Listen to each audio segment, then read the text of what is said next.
Hi, friends, and welcome to the series on Julius Caesar. We are on Act 4, Scene 1st and 2nd of the famous tragedy by William Shakespeare.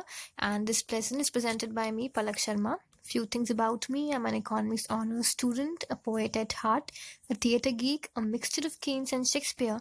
And once you're done with these lessons, do not forget the 3 R's and the S: rate, review, recommend, and share the lessons.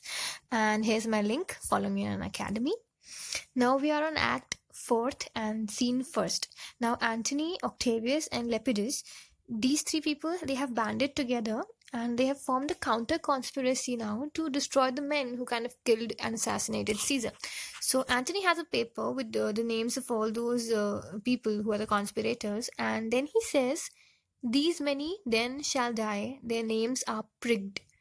Now the men they mark, there are more names of people who must die apart from the conspirators, and there are some people very close to them, like there's brother of Lepidus and the son of Mark Antony's sister. But even then, Antony states that he shall not live. Look with the spot, I damn him.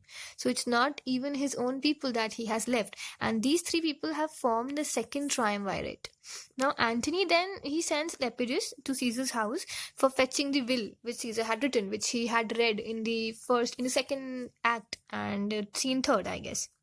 Now Antony hopes that somehow he would reduce the amount of money that is needed to be paid to the beneficiaries now. So after Lepidus left, now Antony tells Octavius that Lepidus he considers was a poor choice to form the second triumvirate with.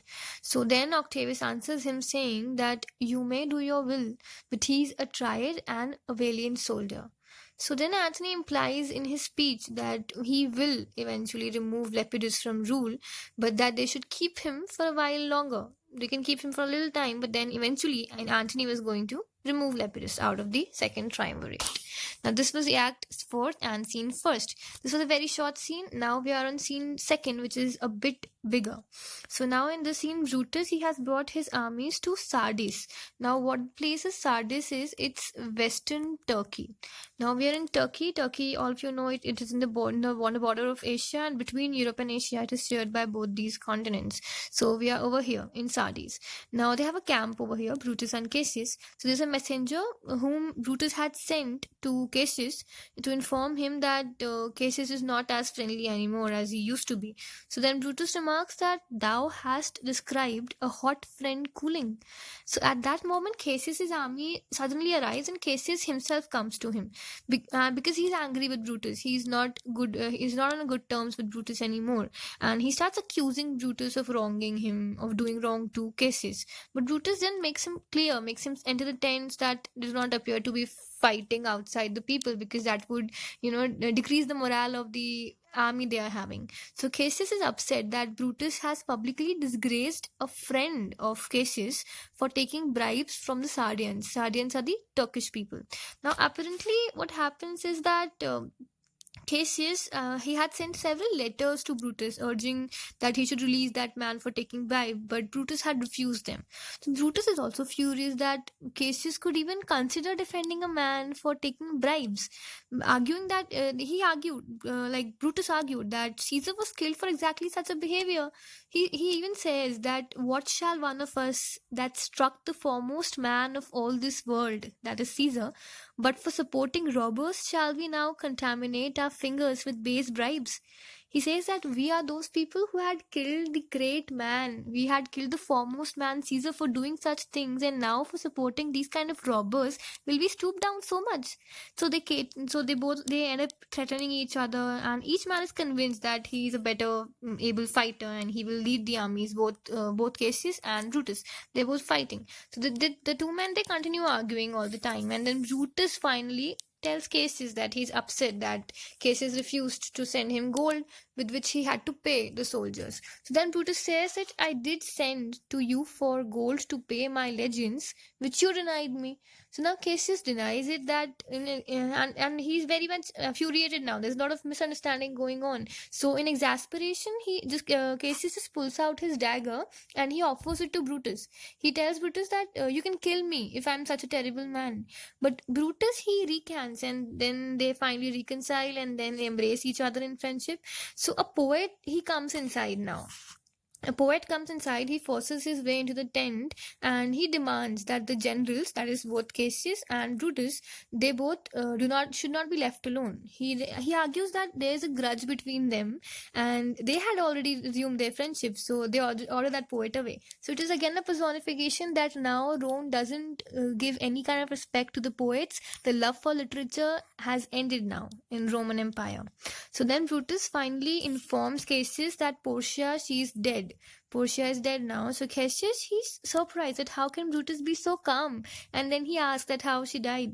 So Brutus explains that Portia was left alone in the city after he had gone away. So she was upset that Octavius and Antony had controlled Rome. So she therefore took her life, and she took live embers, that is pieces of coal, which is kept in the fireplace, and then she ate them. She literally swallowed them and killed herself.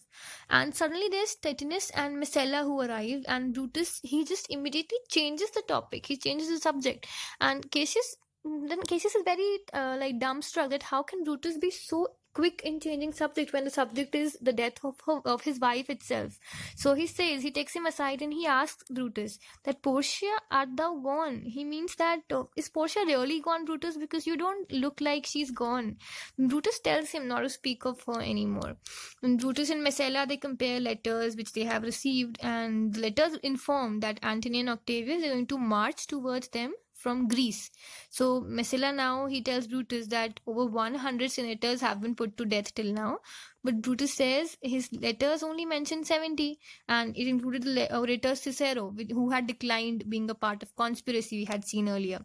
So Messala then asks Brutus that if he has heard anything about Portia. Brutus very genuinely replies, "Nothing, Messala, nothing. I've heard nothing."